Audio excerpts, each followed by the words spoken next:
since I was 9 years old. Our dad used to play that down around Holbrook, where there were a whole bunch of Texans. A bunch of They Texans. just moved right in from Texas into Arizona, formed what they call the Aztec Land and Cattle Company. They know them as the Hash Knife Outfit. And those guys really love that. Apparently all Texans like that, right, Mom?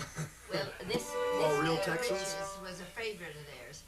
And a bunch of Texans in Topcroft, New Mexico would not bow to the Forest Service regulations. And they had been after them 20 years, the Forest Service had. They'd send people out from Washington, D.C., and they just called them names. But with Dad's fiddle, why, he won a whole lot of things over. They sent him up there. They sent a couple of Washington, D.C. men out to Topcroft to see if they could get something done. And Dad went up with them. But he didn't say anything to speak of, but they wouldn't pay any attention to those men at all. And so there was a dance that night in the schoolhouse.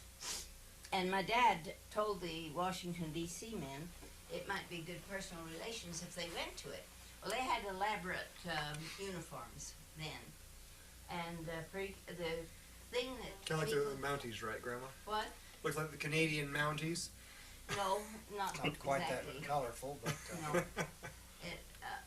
But the thing to do at that day was that if there was anyone in the dancing floor who could play anything, why, it was polite for them to go up and offer to relieve the fiddler so he could dance, or she, or whoever.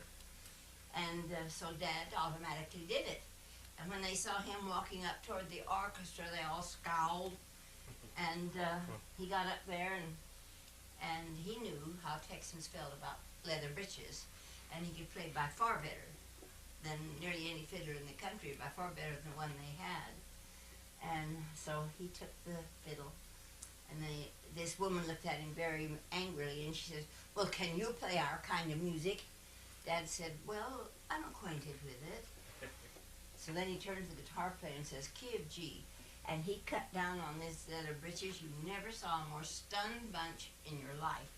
They whooped and hollered and yelled, "He's not one of them. He's one of us, or he couldn't play our music like that." And so then they came up, patting him on the shoulder and everything. And he said, "Will you have a meeting with us tomorrow?" "Oh, sure, but we'll listen to you. Not any of those damn guys. We'll listen to you, not them." And they got exactly everything that they wanted.